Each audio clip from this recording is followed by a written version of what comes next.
বিভিন্ন আন্দোলনকারী গোষ্ঠী কোনো দাবি দেওয়া আদায়ের ক্ষেত্রে তাদের কমন একটা প্যাটার্ন যে শাহবাগে চলো, শাহবাগটা একটা গুরুত্বপূর্ণ জায়গা, রাজুতে চলো, শাহবাগ বেসিক্যালি শাহবাগে চলো, ওইখানে এই পাশে বারডেম আছে, ওই পাশে পিজি আছে, খুবই ইম্পর্টেন্স।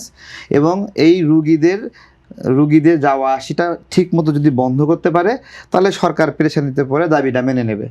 বেসিক্যালি রুগীর জীবনের উপর পাড়া দিয়া আপনার হলো এই মব প্র্যাকটিসটা করা হচ্ছে যে তাড়াতাড়ি তোমরা দাবি মানো, না হলে এই যে রুগীর জীবন বাঁচতেছে না। এইদিকে কত যে ক্ষতি হয়ে যায়, কত মানুষের অভিশাপ নিয়ে থাকে আমরা দেখছি, অনেক ভিডিও আসছে এগুলো, কত ব্যাড সিচুয়েশন, একটা হার্টের রোগী সেখান থেকে পার হতে পারছে না, অ্যাম্বুলেন্স আটকে রাখছে, কত অমানবিক অবস্থা। তো এই অমানবিক অবস্থাগুলো আমরাও আন্দোলন সংগ্রাম করছি। আমি বলতেছি, আমি দীর্ঘ 18 সালের পর থেকে আন্দোলন করছি। আমরা বেসিক্যালি এই লম্বা আন্দোলনের সময় কখনো এই বাজেভাবে শাহবাগ কলাপস করে হাসপাতালগুলোকে আমরা করিনি।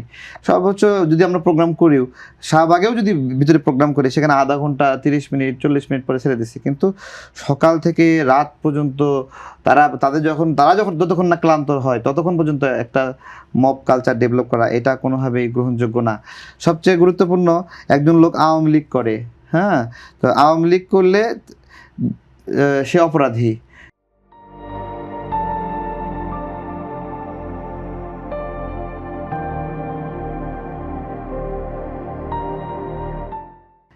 আরেকটা বিষয় কি যে আওয়ামী লীগ করে কিন্তু সে যদি কাফারা দেয়, কাফারা বুঝছেন, মানে যারা কাফারা চায় আর কি, সে কাফারা দিলে তাহলে সে আর আওয়ামী লীগ থাকলো না, সে তৌবা করছে, তৌবাকারী।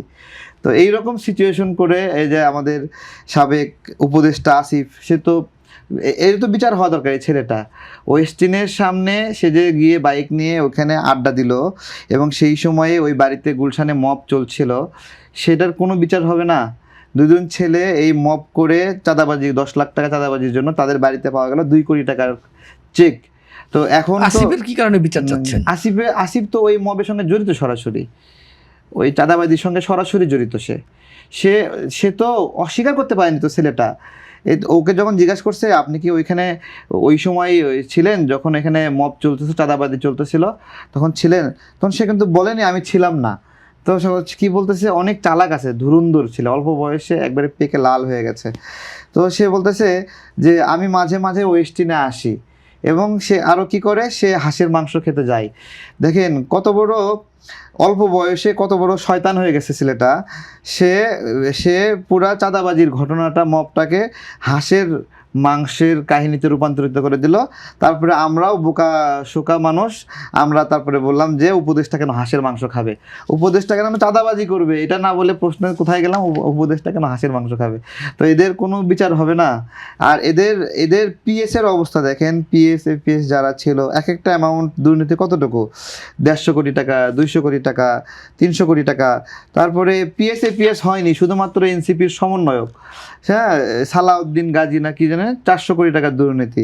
দেখেন আমরা ওই বছর বই পাইলাম জুলাই মাসে এসে, প্রতি বছর আমরা শেখ হাসিনার বহুত গালি দেই, কিন্তু বেচারি প্রতি বছর জানুয়ারি মাসে বই দিছে, এটা কিন্তু তার একটা ক্রেডিট। হ্যাঁ, ডিসেম্বরে থেকে সর্বোচ্চ জানুয়ারির মধ্যে বই দিচ্ছে, ঠিক আছে। সেই বইটা অন্তর্বর্তীকালীন সরকার কোন সময় নিয়ে গেল, জুলাই মাসে নিয়ে গেল। কিসের জন্য নিয়ে গেল? এনসিপির ছেলে পেলে এই কাগজ কিনছে 46টা প্রতিষ্ঠানের সাথে, সেই 46টা প্রতিষ্ঠানের কাছে চাঁদা নিছে, এবং সেই টাকার গরমিল, সেগুলো মিলে সেই প্রেসগুলো টাকা নিছে, যে এখন টাকা দিয়ে ফেললে সে এখন বই প্রিন্ট করে দেবে কীভাবে, টাকা তো দিছেই। তো এগুলো মিলে শেষে জুলাই মাসে গিয়ে তারপর সম্পূর্ণ বই দিতে পারে নাই, জায়গায় জায়গায় আগের বছরের পুরনো শেখ হাসিনা সেপে রেখে যাওয়া বইগুলো সেখানে সরবরাহ করা হয়েছে। তো যারা এই দুর্নীতি জালিয়াতি করে দেশের মানুষের আস্থা ভঙ্গ করছে, কষ্ট করছে, তাদেরকে কিচ্ছু করতে হবে না, তাদেরকে এমনি ছেড়ে দিতে হবে। ডক্টর ইউনূস ছাড়া পায় কীভাবে? 666 কোটি টাকার এত বড় দুর্নীতি এমনি মাপ পেয়ে যাবে। বাংলাদেশের কোনো সরকার প্রধান এইভাবে নিজের সম্পদের প্রতি এইভাবে মায়া দেখাইছে? ইতিপূর্বে এরশাদ ছিল, শেখ হাসিনা ছিল, বেগম জিয়া ছিল, আরো অনেকে দায়িত্ব পালন করছে। ভবিষ্যতে প্রশ্নবিদ্ধ হবে না, কোনো সরকার প্রধান নিজের প্রতিষ্ঠানের নামে এইভাবে, এই যে বিশ্ববিদ্যালয়, তারপরে হলো ম্যান পাওয়ার লাইসেন্স, আদম ব্যবসায়ীর লাইসেন্স, তারপরে নিজের প্রতিষ্ঠানের 25% ট্যাক্স থেকে 10%-এ নিয়ে আসা অংশীদারিত্ব, সরকারের অংশীদারিত্ব, এরকম জালিয়াতি জোচ্চারি ইতিপূর্বে কোনো সরকার প্রধান কখনো করেছে এইভাবে, এই নগ্নভাবে কখনো করেছে? করেনি। কারণ সেই সরকার প্রধানগুলো ছিল রাজনৈতিক সরকার প্রধান। তারা দেশ যখন সরকার প্রধান হয়েছে তখন মনে করছে পুরো দেশটাই তার। বেগম জিয়া সরকার প্রধান হয়েছে মনে করছে দেশটাই তার। শেখ হাসিনা সরকার প্রধান হয়েছে দেশটাই তার। জিয়াউর রহমান সরকার প্রধান দেশটাই তার মনে করছে। এরশাদ দেশটাকে নিজের মনে করছে। কিন্তু ডক্টর ইউনূস দেশটা যদি নিজের মনে করতো তাহলে উনি আলাদাভাবে ম্যান পাওয়ার লাইসেন্স খুলতো না, আলাদাভাবে ওনার বিশ্ববিদ্যালয় খোলা লাগতো না। ওনার যে বিশ্ববিদ্যালয় বাংলাদেশে আছে সেগুলো উনি উন্নতি করতো। সবটাই তো ওনার হ্যাঁ, বিশ্ববিদ্যালয়। সবটাই তো ওনার। উনি এই দেশটাকে নিজের করে ধারণ যদি করতো তাহলে আলাদাভাবে ব্যবসা করতো না, আলাদাভাবে কর মওকুফ এই ধান্দাবাজিগুলো করতে পারতো না। ওনার ম্যান পাওয়ার লাইসেন্স লাগবে কিসের জন্য? চিন্তা করতে পারেন কত ছোট সংকীর্ণ মনের একটা মানুষ। আমরা ব্যাংক থেকে যখন লোন নিতে যাই মানুষ বলে যে 12% লোন, দেখো তো কোনো ব্যাংকে 9.5% লোন দেয় কিনা, 10% দেয় কিনা, এবার দরদাম করে না ব্যবসায়ীরা। অথচ এটা কত টাকার লোন? 2,000 কোটি টাকা, 3,000 কোটি টাকার লোনে সে চিন্তা করে যে 12% থেকে কমিয়ে কীভাবে 9% আনা যায়। অথচ একটা ছাগল কেনার জন্য লোন দিছে ডক্টর ইউনূস, সেটার জন্য সে 42% পর্যন্ত ইন্টারেস্ট খাইছে। তাহলে দেখেন, আপনারা সেই মানুষকে হঠাৎ করে ফেরেশতা বানায় দিলেন, তাকে 5 বছরের জন্য ক্ষমতায় চান।